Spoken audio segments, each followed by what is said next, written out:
nós todos conhecemos. Edgar Morin é um grande nome, e um nome absolutamente fundamental, justamente nessa perspectiva de uma ética da aproximação científica ou dos anéis epistemológicos, não é?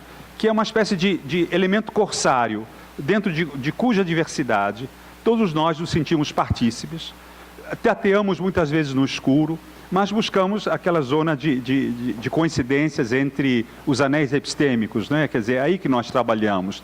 Trabalhamos no que é incômodo e que nos é fascinante. E a todo momento colocamos em xeque o nosso conhecimento, que, de uma perspectiva departamentalizável, seria extremamente cômoda e, portanto, extremamente triste e melancólica, para não dizer muitas vezes, claro, a especialidade sempre, mas, por favor, uma janela.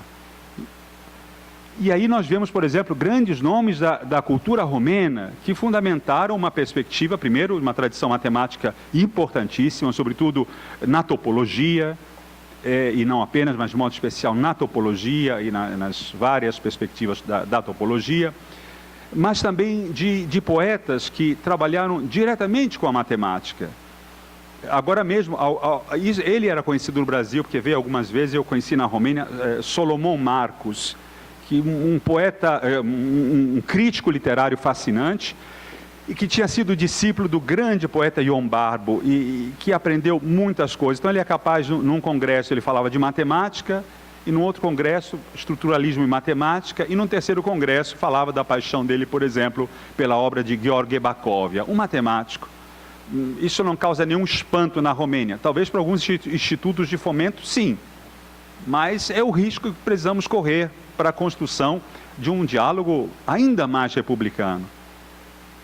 Por outro lado, quando nós pensamos nessa relação, nós nos lembramos sempre daquele belíssimo livro que depois foi levado para o filme, não é? E toda aquela perspectiva de Snow, tão importante, se há dois mundos, não, há um único mundo, como é que essa interpenetração se realiza. O próprio Keith Devlin demonstrou justamente nos seus trabalhos de matemática, defendendo inclusive aquela já conhecida proposição de que a matemática entre os bebês, a matemática entre os chimpanzés, não para fazer um neoplatonismo arrevezado, nada disso, mas a gente está vendo inclusive que muitos estudos em primatologia, que são muito importantes, a professora sabe muito mais do que eu e os senhores, né? Mas, por exemplo, na Nova Zelândia, por exemplo, na Austrália e até na Holanda, que, por exemplo, alguns elementos são anteriores à ética e à vida em sociedade. Por exemplo, a perspectiva da justiça. Então, ela já é também parte da memória do DNA, mas eu volto à matemática, e vou seguir os 5 minutos, professor Mércio. Não é uma ameaça, é um cumprimento. Mas, em que os macacos veem que fazem o mesmo trabalho e são recompensados de forma diferente. Aquele que é menos recompensado se revolta. E nós não podemos pensar numa sociedade brasileira livre, democrática e justa. Temos que falar apenas de paz. Mas como se pode realizar a paz sem justiça social? Eu não sei como, me digam como. Claro que nenhum de nós dirá, porque estamos do mesmo lado. Ou então, por exemplo, o aspecto da solidariedade, daqueles macacos que estavam subindo para uma árvore, estavam felizes, mas um macaco com artrose não conseguia subir, uma macaca, e todos desceram e ajudaram. Então são elementos realmente interessantíssimos. Então, nesse caso, a matemática não sendo necessariamente, e aqui a senhora, não sei qual será a posição da senhora, mas o livro, por exemplo, Gênio da Matemática, de Keith Devlin, é maravilhoso, não é? Quer dizer, descompartimentalizar o que é isso, onde termina e onde começa, ou pelo menos dar a todos nós uma perspectiva republicana. E isso eu aprendi nas prisões, visitando as prisões, sobretudo as de segurança máxima, de Jericinó. Porque lá os professores de matemática têm um grande problema. Os meninos que trabalhavam em boca de fumo querem aprender a fazer a divisão, porque eles não sabem. Aí vem bem aquela perspectiva do querido amigo, sempre presente, o Biratã D'Ambrosio, grande etnomatemático, em que dizia, num livro belíssimo sobre matemática e educação, de que quando se diz que um objeto sai de um ponto A, chega a um ponto B, nisso podemos tratar de uma questão ética e de uma questão de paz. O problema é quando ficamos nessa abstração pura, necessária, óbvio, mas para alertar que isso pode ser um míssil, que isso pode ser um tiro de AR-15. E o menino precisava saber como, ele sabia dividir mais ou menos, como a partir daquela soft mathematics, ou mal traduzido, a matemática mole, que é uma matemática elegante, conceitual, que o menino da feira do Ceará, como estudou Devlin, faz muito bem, porque ele precisa dar um troco. Mas quando é cocaína, olha só, estou falando de coisas normais, tá? Ok, para não pensarem, né? Eu FRJ, não estou defendendo nada. Estou falando de uma coisa normal e óbvia da realidade brasileira. Quer aprender melhor aquela divisão. E que faz o professor de matemática? Vai ensinar aquela divisão, mas ao mesmo tempo é um momento glorioso. É um momento que ele precisa entrar fundo na perspectiva ética. É complexo, é difícil, mas não é impossível não. Sobretudo se são meninos, sobretudo se estão em Padre Severino. Hoje, quando se quer diminuir, espero que essa coisa terrorística não aconteça nunca. Porque quando os meninos vão para Padre Severino, ganham Olimpíadas de Matemática, ganharam agora, Padre Severino que é Dom Bosco, né? Ganharam agora recentemente concurso de robótica, e o que tiveram do Estado? Nada, porque o Estado foi madrasta desses meninos. Ao contrário, o Estado tirou. Mas quando deu um pouco, quase nada, um antinada, um minimamente humano, ganharam Olimpíadas da Matemática. E o Deus sabe muito disso. O Deus trabalhou isso quando era ministro, salvo engano meu. Pinguelli deve saber melhor, Sérgio Rezende, enfim, essas situações. Mas voltando para o tema, não é? Ion Barbo é, talvez, para mim hoje, eu estou fazendo a tradução dos poemas dele, é um poeta realmente fascinante, porque ele trabalhou com toda a história inicial da topologia na Alemanha, e criou também uma métrica topológica que ficou muito conhecida, é uma ameaça que também não cumpro, os espaços barbilianos. O nome dele era Barbilian. Mas ele, ao mesmo tempo, era um grande poeta e ficou conhecido hoje como talvez um dos maiores poetas do século XX na Romênia, que decidiu traçar o seu nome para Ion Barbu. Nele, as considerações entre geometria e matemática são absolutamente fascinantes. Absolutamente fascinantes porque ele começa a fazer não o que seria às vezes, e é um risco que corremos, uma perspectiva topológica, não topológica da matemática, do nosso topos exclusivo, sequestramos o objeto, fazemos com que aquele objeto se torne nosso, e muitas vezes para fins didáticos. É legítimo, mas em algumas situações é muito frágil. E aí, uma ética da reconstituição desse diálogo interciência é absolutamente fundamental. A clareza, até onde ela existe e tenha valor, a honestidade intelectual e, ao mesmo tempo, uma metodologia que nos permita trabalhar sobre fragmentos, ruínas, mas luminosas, como porque o próprio Wittgenstein, que vem de uma outra escola, dizia que o fragmento, no Tratado dos Lógico-Filosóficos, o fragmento devia ter uma ideia da totalidade para que ele próprio, enquanto fragmento, brilhasse sob uma outra luz. Ion Barbo, então, começa a aproximar sem reduzir uma a outra. A poesia, ela vive de suas próprias razões, ela vive de seu movimento intrínseco, assim como também a geometria, mas não de forma exacerbada.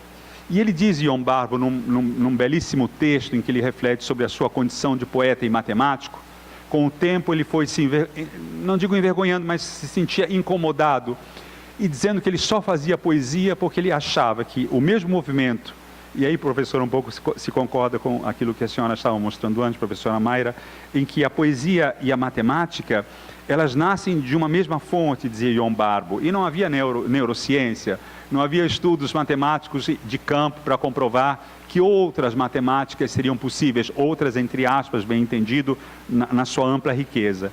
E dizia, há o mesmo princípio que rege a poesia, e eu só fiz poesia, e que poesia? E eu só fiz poesia à medida em que eu estava fazendo geometria. E aí começa a mostrar alguns riscos que a matemática trazia. Então ele dizia assim, o mínimo de fórmulas mínimas possíveis e uma cegueira total. Esse é o exercício da matemática. Uma outra perspectiva também muito interessante, a matemática, ela não é uma língua, porque ela não é falada, contra aquela característica universal de Leibniz, não é? Quer dizer, ela é escrita. A poesia vive de uma ambiguidade, porque ela é escrita e é falada, mas a matemática não pode ser falada senão pela demonstração, criando toda uma série de recursos absolutamente fascinantes. E dizendo também aquele princípio que baseou muito, e ele não leu isso, a perspectiva do filósofo Whitehead, que dizia uma coisa muito interessante, muito fascinante para uma estética dentro das poéticas da matemática, que uma fórmula, ela tem que ser geral, obviamente, mas não muito geral demais, porque senão fica insossa. Essa fórmula precisa ter um momento em que ela não penetre e não entre.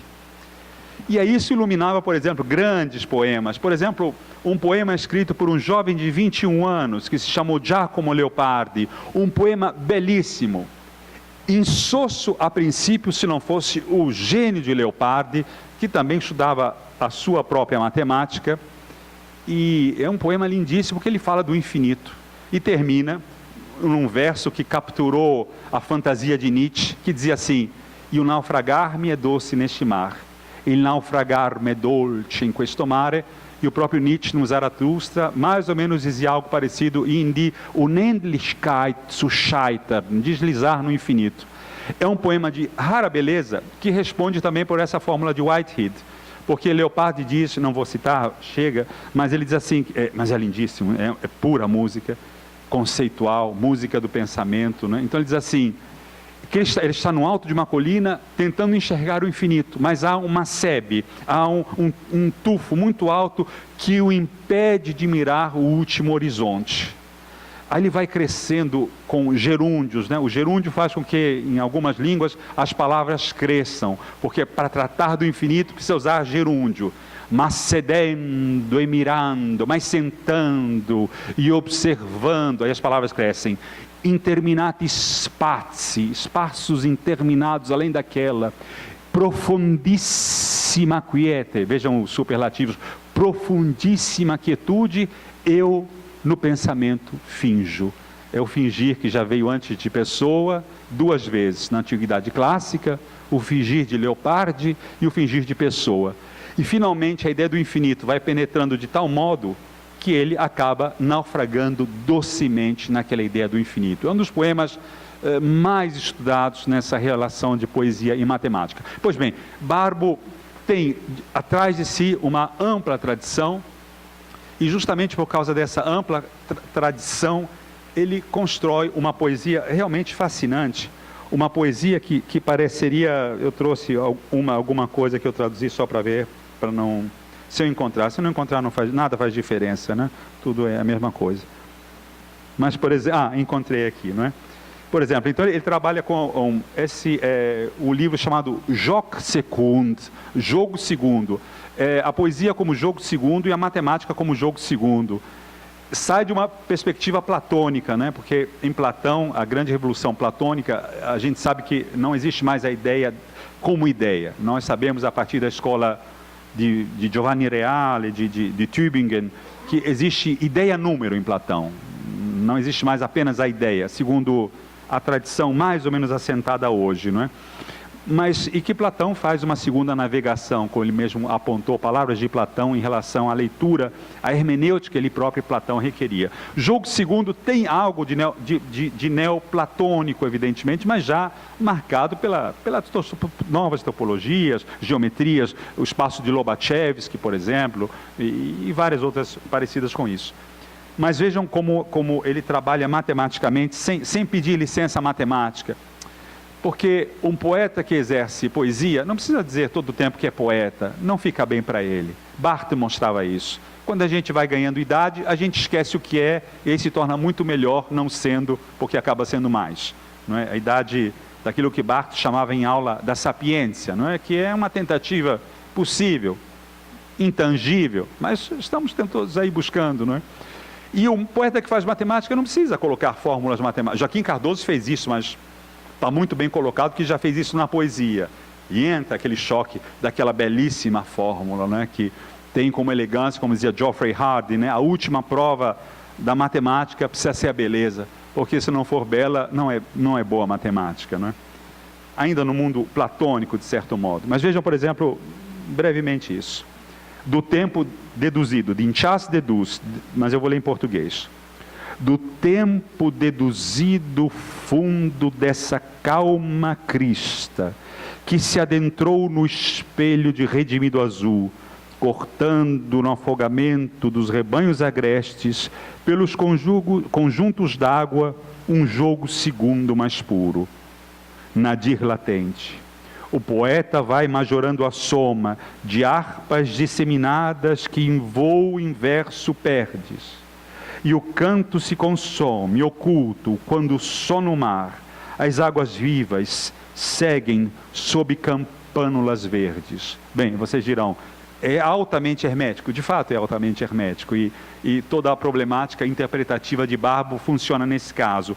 Mas uma série de elementos matemáticos aduzidos aqui que são muito importantes, não é? Como a gente vê. Primeiro, a ideia de uma teoria dos conjuntos, que foi, de fato, um grande momento para a matemática, e ele, Barbo, já estava, naquele momento, profundamente colocado, estudando, por exemplo, além disso, também, os transfinitos de Georg Cantor, que estavam presentes na sua poesia, mas sem apelativos, sem árvores de natais, sem dobrar à esquerda, grandes setas, o guarda lá. Não, de forma muito discreta, porque aí faz um grande serviço à poesia, não perdendo aquilo que é a poesia. Então vejam que são